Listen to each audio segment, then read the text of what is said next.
تازہ ترین ویڈیوز کے لیے چینل کو سبسکرائب کر کے بیل آئیکن اور آل نوٹیفیکیشن پر کلک کریں تاکہ آپ کو ملے ہر خبر سب سے پہلے۔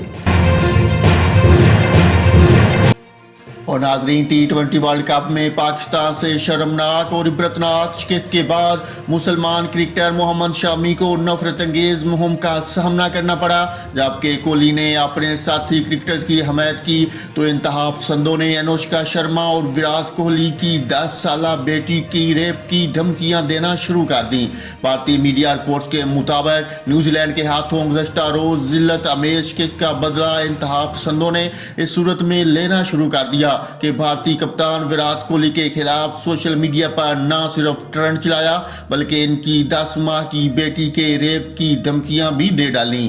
سماجی رابطے کی ویب سائٹ ٹویٹر پر خاتون صارف کی جانب سے ایک ٹویٹ شیئر کیا گیا جس میں بچی کے ریپ کی دھمکیوں کی شدید الفاظ میں مذمت کی گئی۔ ناظرین، یہاں پر آپ کو بتاتا چلوں، بھارت کو پاکستان اور نیوزی لینڈ کے ہاتھوں میگا ایونٹ کے مسلسل 2 میچوں میں شرمناک شکست کا سامنا کرنا پڑا، جس کے بعد انڈین ٹیم کا سیمی فائنل میں پہنچنا ممکن دکھائی نہیں دیتا۔